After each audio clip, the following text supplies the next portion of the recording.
And ఇదే అండి మనం ఉగ్ర స్తంభంకి వెళ్తున్నాం. దారి చూడండి ఎంత హైట్ ఉందో. ఇప్పటివరకు అయితే చూడండి ఇక్కడ నుంచి వరకు ఎక్కొచ్చానండి కింద నుంచి. ఇప్పుడు వెళ్తున్నా అండి పైకి. చూడండి అడుగులు అడుగు వేసుకుంటూ. ఇక్కడ మనకు కింద పడకూడదని రోపు తెచ్చారండి. ఎవరైనా రోప్ పట్టుకొని కూడా వెళ్ళొచ్చు. మన ధైర్యం మన శక్తి సామర్థ్యం మీద పట్టు ఉంటుందండి.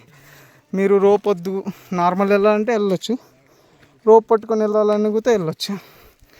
రోప్ అనేది మన సేఫ్టీ కోసమే అండి. ఎలా ఎక్కడో తెలిసినప్పుడు రోప్ కూడా అప్పుడప్పుడు ఉపయోగపడుతుంది కదండి.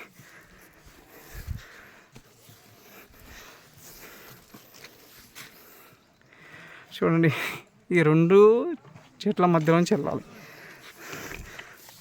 అది రోప్ పట్టుకొని వెళ్తున్నా. ఓ ఆంధ్ర అబ్బాయి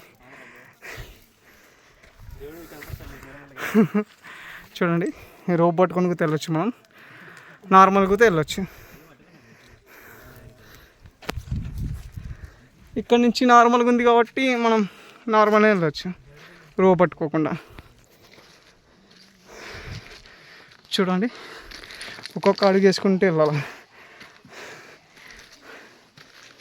నెమ్మదిగా.